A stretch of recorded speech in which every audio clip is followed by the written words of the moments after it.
Wayne Groenmeyer. This is From the Cape with Bass with Daniel Peterson. Hi, I'm Daniel Peterson, and you're watching From the Cape with Bass. Today we have, I'm hanging with the incredible Mr. Wayne Groenmeyer. Wayne, first and foremost, we have a list of questions that I ask the people that I interview. So, can you tell us, like, what's your first musical experience? My exposure to music actually came from my brother, who was in a band with the now famous Daryl Andrews. And they used to have a typical garage band, and I think I was 10 or 11 years old when they taught me my first song ever in the whole world, and I still can't play it properly. George McRae, I can see clearly now. Can you believe it? I can remember that. And yeah, they were, it wasn't pretty back then, and it's even worse now. But yeah, that was my exposure to music through my brother, without a shadow of a doubt. And you become a teenager. I was a very good soccer player. Can I say that on TV in the interview? Yeah, soccer was my passion, and then eventually I started hanging out with a bunch of friends, very close friends, who were all musicians. Roy Davids being one of them, the drummer, and we're still friends today, thank God. And yeah, that's how it started. Actually, I can remember a song that we wrote back then, 3 chords, 2 in the bridge or something. It'd be quite funny to play that, but that's for another time. But yeah, that's my musical exposure. Wow, that's so cool. That's so cool. Tell me something. Why bass guitar specifically? What stood out from the low end for you? What made you decide to play the bass? The thing about the bass is this. It is an instrument that commands attention without being there. So you can put him in the background, but you can't ignore him. You simply cannot. That's a very good answer. Do you have any musical education? Like, are you self-taught? Did you go for lessons? Are you still learning? Can you elaborate on that for us, please? So I am self-taught, and I can tell you quite right now that is probably the worst thing I ever did to myself, because I'm not particularly clever. But that's not the point. Look at my hands, guys. There's no way I could become a doctor. And I can't wrap these things around, these claws around 6 strings. So I chose 4. That's the reason. It is a physical experience, a matching of my physical attributes. Okay, when I see you have a few guitars here, this one specifically, I see it's a Fender jazz bass that you have here. Can you tell us about your gear, all of your gear, please?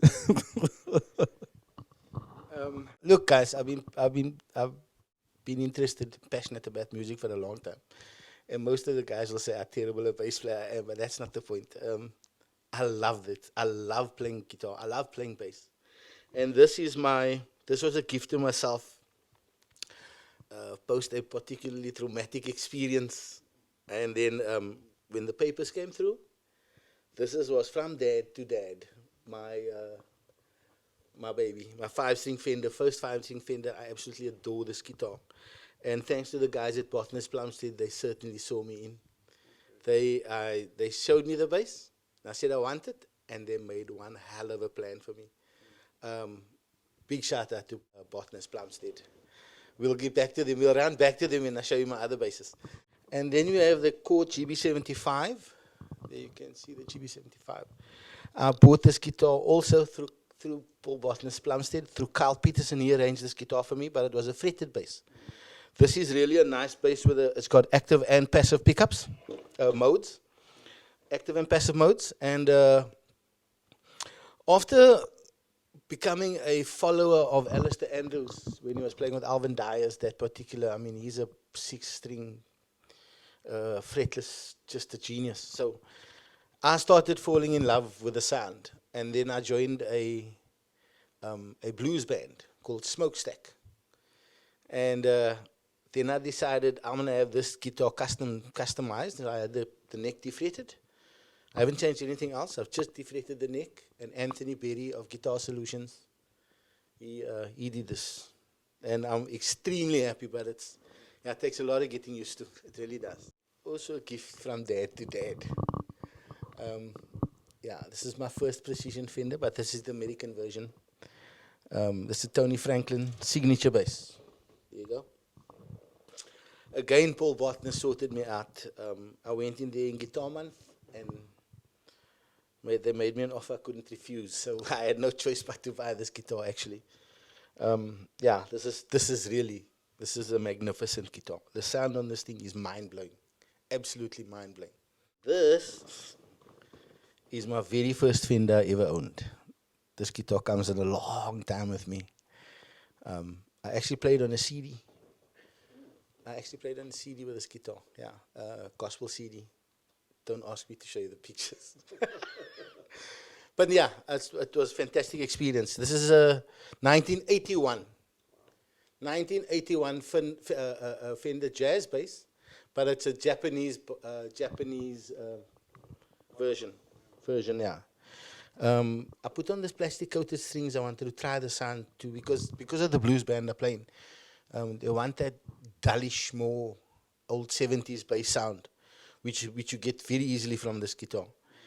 But yeah, we play a wide genre of music with a band, so this sometimes doesn't cut it. So you kind of don't want to be switching between guitars during a gig. It's just the extra guitar to carry. So I just take my Fender 5-string and I'm as happy as can be. Okay, Wayne, can you tell us about the artist and that you're working with, or the band that you're currently working with, and the bands that you've worked with in the past? Can you just give us a little bit of insight on that, please? It started in the church, without a question. So the St. Philip's Gospel Band will always have a very special place in my heart. A couple of old buddies there that I played with, wonderful guys. At the moment, and then I played in a contemporary jazz unit with a very dear friend of mine, Alan Denny. And then, of course, my wife was the vocalist. She became my wife, Erika Mino. I haven't played in big band, but I've played in a lot of bands. My thing was always about helping people out in the church. And if there were concerts, if they needed help, transport, band management, assistance, just help, just serve. And I got a lot of experience like that, playing all over Cape Town in a lot of bands, but mostly in our parish, I would say, in the churches in our parish. But the starting to play outside the church was really through Alan Denny's little jazz unit that he had, the Alan Denny Band, I think we were called. That was quite fun. That was a lot of fun. Played all over it, in every possible scene. We played at the 50th birthday party, and yes, the inevitable happened. The women ended up in the pool, pushed in the pool. It was hilarious, but that's another story. Currently, I play for a band. I'm in a band called Smokestack. We're a blues band, and the band was started by a dear friend of mine, John Snellam. And at the moment, we were five-piece. We're now 4-piece. Obviously, John has immigrated to Australia. Very sad about that. But we play real 70s blues and real solid stuff, really wonderful music, real soulful music. The stuff that Eddie Clapton made his name on, that kind of stuff. And that kind of leads me, that's the influence now. But before that, without a shadow of a doubt, the influences were Abraham Laboriel. I mean, that's just, you get God and then you get Abraham Laboriel. Sorry, baby, you can forgive me, but you'll understand. And then, of course, the snappers and the poppers, Marcus Miller, insane, Victor Wooten, the normal guys you listen to. I mean, the guys out there now are insane. There's just basses, no more, a background instrument. And clearly it cannot be ignored, but yes, it's the way the instrument has taken shape. It's taken so many new avenues and genres. But yeah, me, just a simple old bass player. Look at any picture of it on our Smokestack Facebook page, and there you'll see me sitting in the background, because that's where I like to be. I really, I just love playing bass. I love the sound. I love its position in the band. I love everything about it. I really do. But yeah, that's me. Simple old Cape Townian. Just passionate about music. Absolutely passionate about, particularly jazz music in Cape Town. Magnificent genre to be watching it evolve here in Cape Town and take its own voice. That's really something else to watch. But yeah, me, I'm just enjoying the ride. Last but not least, do you have any advice for young up-and-coming bass players and musicians out there? This is your last 20 minutes. I want you not to give me a mic.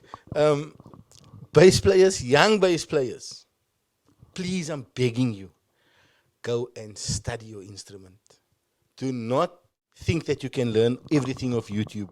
YouTube can only take it to a certain level. You're going to need serious coaching if you want to make playing bass a part of your life, because it'll take over your life. Your bass will end up sleeping between you and your wife, if you like me. Anyway, yeah, that's go and study. No question about it. You're doing yourself a disservice if you do not. It opens up, your foundation is solid, and from there you can grow. It's not restrictive in any way, it's actually educational. Wayne Groenmeyer, thank you so much, my friend. I honor this opportunity. I thank you so much for your time. I'm sure that young people and any other person out there will feel inspired by your words of wisdom, by everything that you do. And I'm just honoring you as a wonderful friend. Thank you so much.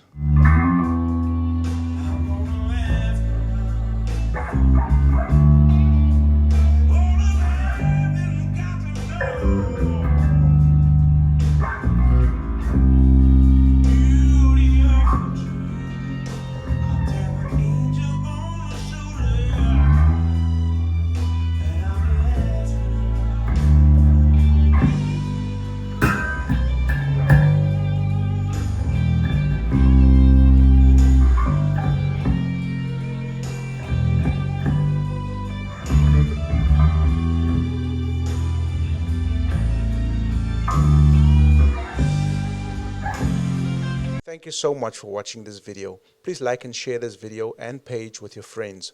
Please comment below whom you want me to interview. Please follow this page from the Cape with Bass on Instagram and YouTube. Thank you so much. God bless you.